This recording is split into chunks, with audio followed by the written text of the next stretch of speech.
Subscribe কৰিব info class চেনেলটি লগতে video' পাবৰ বাবে নটিফিকেশ্যন অল কৰি ৰাখিব। তো ইয়াতে আপুনি ফাৰ্ষ্ট APSC ৱেবছাইটটো খুলি ল'ব। APSC ৱেবছাইট খোলাৰ পাছত আপুনি প্ৰথম পেজত এইটো লেফ্ট চাইডে লেফ্ট কৰ্নাৰত দেখা পাব লগইন আৰু ৰেজিষ্টাৰ।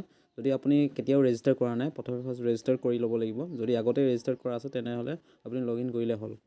আপুনি যিহেতু নতুন আছে তেনে ৰেজিষ্টাৰ কৰি ল'ব। এটা একাউণ্ট খুলি ল'ব, ক্ৰিয়েট এন একাউণ্ট। ইয়াতে আপোনাৰ নাম, আপোনাৰ জিমেইল, মোবাইল নাম্বাৰ আৰু পাছৱৰ্ড এটা ক্ৰিয়েট কৰি ল'ব। যিটো পাছৱৰ্ড আপোনাৰ ভৱিষ্যতৰ কাৰণে এইটো দৰকাৰ হ'ব।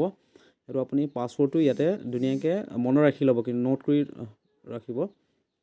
আৰু মোবাইল নাম্বাৰ আৰু পাছৱৰ্ডটো আপুনি দিয়াৰ পাছত ইয়াতে এটা OTP যাব। OTP যোৱাৰ পাছত OTPটো আপুনি ইয়াতে এণ্টাৰ কৰিব। এণ্টাৰ কৰাৰ পাছত ইয়াতে আপুনি ৰেজিষ্টাৰ্ড মাৰি দিব। তো এতিয়া আপোনাৰ ৰেজিষ্টাৰ্ড হৈ যাব। OTP দিছে, এতিয়া ৰেজিষ্টাৰ্ড দিব। তো আপোনাৰ এইটো ৰেজিষ্টাৰ্ড হৈ গৈছে। এতিয়া আপুনি ইয়াতে দেখা পাইছে লগইন অপশ্যনটো আছে। এতিয়া আপুনি লগইন অপশ্যনত যাব, লগইন কৰিব।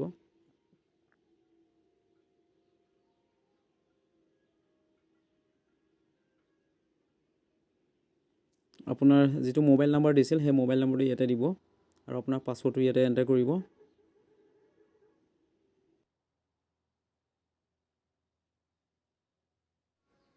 লগইন কৰি ল'ব।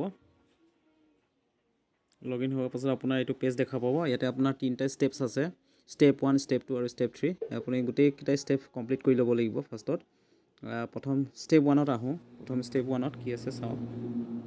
ইয়াতে নেক্সট আপোনাৰ পাৰ্চনেল ডিটেইলছত আছে আপোনাৰ প্ৰুফ অফ আইডেণ্টিটি। ইয়াতে আপোনাৰ আধাৰ কাৰ্ড বা ড্ৰাইভিং লাইচেঞ্চ, পান কাৰ্ড যিকোনো এটা দিব পাৰিব। মই ইয়াতে আধাৰ কাৰ্ড দিছোঁ। আধাৰ কাৰ্ডৰ আপোনাৰ লাষ্ট 4 ডিজিটটো বিচাৰিছে। লাষ্ট 4 ডিজিট আপুনি ইয়াতে এণ্টাৰ কৰিব। এণ্টাৰ লাষ্ট 4 ডিজিট কনফাৰ্ম কৰিব।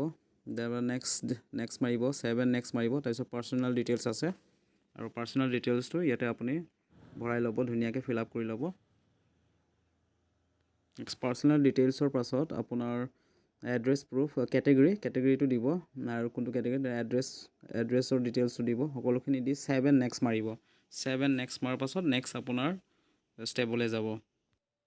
নেক্সট আপোনাৰ নেক্সট ষ্টেপ আছে পাৰ্চনেল ডিটেইলছৰ নেক্সট ডিটেইলছটো আছে আদাৰ ডিটেইলছ। আদাৰ ডিটেইলছত আপুনি যাব। আদাৰ ডিটেইলছত আপোনাৰ কি আছে, আৰ ইউ এক্স ছাৰ্ভিচমেন, তাতে য়েছ ন' মাৰিব। আৰু ডিজেবিলিটি, যদি disability person with disability PWD হয় তাতে আপুনি মাৰিব। আৰু এইখিনি ধুনীয়াকৈ ফিল আপ কৰি 7 নেক্সট মাৰিব।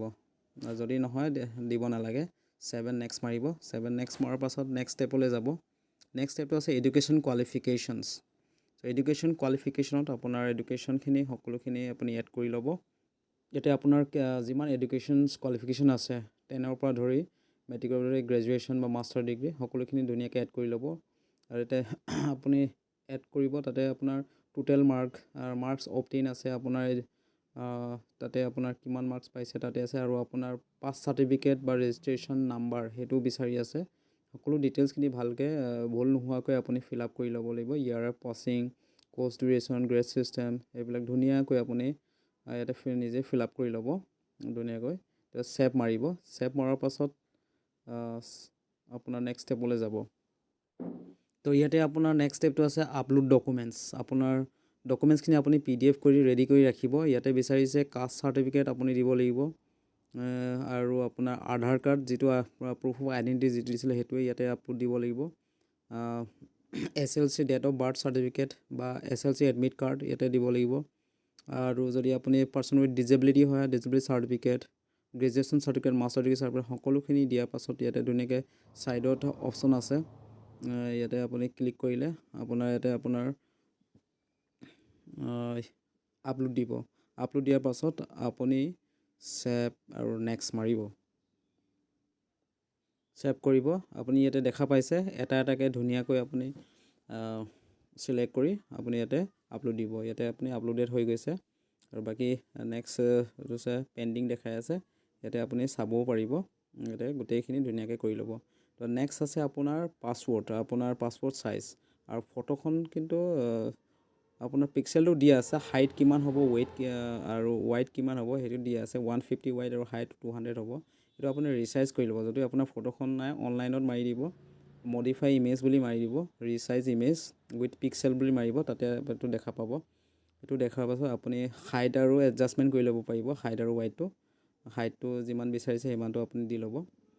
ইয়াতে সেইটো দি লৈ ডাউনলোড ইমেজ কৰি ল'ব সেইটো ইমেজটো ডাউনলোড কৰি ল'ব তাৰপিছত আপুনি এতিয়া আপলোড দিলে হৈ যাব সাইজটো তেনেকৈ আপুনি মেইনটেইন কৰিব লাগিব আৰু নেক্সট আপোনাৰ সিগনেচাৰটো তেনেকৈ আছে যদি আপোনাৰ সিগনেচাৰটো মিলা নাই তেনেহ'লে অনলাইনত আপুনি ৰিচাইজ কৰি ল'ব সো ৰিচাইজ ঠিক একেদৰে ৰিচাইজ কৰি ল'লে আপোনাৰ সেইটো আহি যাব ফটোটো যদি কেবিত যদি সাইজটো যদি কমাব পৰা নাই তেনেহ'লে আপুনি resize pixel free online image editor ইয়াতে যাব গুগল কৰি ল'ব তাতে গৈ পাছত আপুনি ৰিচাইজ কৰি ল'ব আপলোড ইমেজ লিখা আছে এতিয়া ইমেজটো আপোনাৰ যিখন আপোনাৰ যি ফটো বা আপোনাৰ সিগনেচাৰ যিটো আপুনি ফটো মাৰি লৈছে তাতে যদি কেবিটো যদি মিলা নাই ইয়াতে আপুনি ধুনীয়াকৈ কৰি ল'ব পাৰিব মই আপোনাক দেখাই আছোঁ কেনেকৈ কৰে ভিডিঅ'টো চাব এটা 48 KB হৈ আছিল মানে হাইটটো মিলা নাছিল এটা হাইটটো বেছি হৈ আছিল এটো আপুনি একৰ্ডিংলি মিলাই ল'ব হাইট তাত কিমান বিচাৰিছে এটো মিলাই লওক হাইট 100 বিচাৰিছে আৰু ওয়াইড বিচাৰিছে 150 আপুনি ইয়াতে ৰিসাইজ কৰি দিব তো ৰিসাইজ কৰি দিলে আপোনাৰ যেটো সিগনেচাৰটো মিলি যাব তেতিয়া আপুনি আপলোড দিব পাৰিব ৰিসাইজ কৰি আপুনি ডাউনলোড কৰি ল'ব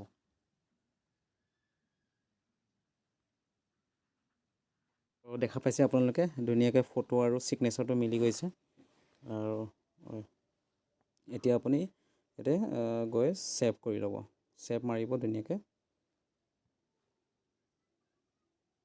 ওকে কৰিব এতিয়া নেক্সট আপুনি ক'ত যাব লাগে মই আপোনাক কৈ আছোঁ ভিডিঅ'টো চাই থাকিব তো নেক্সট আপুনি ইয়াতে যাব যে কি হৈছে এপ্লিকেন্ট সেকশন এই এপ্লিকেশন সেকশনত যাব তাতে যদি আপুনি ক্লিক কৰে ইয়াতে ক্লিক কৰিব ক্লিক কৰাৰ পাছত আপুনি তলত আছে এপ্লাই সেকশন বুলি ওলাব এইটো এপ্লাই সেকশন ক্লিক কৰিব এটা ক্লিক কৰাৰ লগে লগে আপোনাৰ যেটো কম্বাইন্ড কম্পিটিটিভ ফিল্মছ এটো দেখা পাব তাতে এপ্লাই কৰি দিব এপ্লাই কৰাৰ পাছত আপোনাৰ ডিটেইলছটো দেখা পাব ইয়াতে আপুনি কিছুমান সেন্টাৰটো সিলেক্ট কৰি ল'ব সেন্টাৰটো আৰু এড্ৰেছটো সেম এজ পাৰ্মানেন্ট এড্ৰেছ আৰু এটো আৰু সেন্টাৰটো সিলেক্ট কৰি ল'ব সেন্টাৰটো সিলেক্ট কৰি আপুনি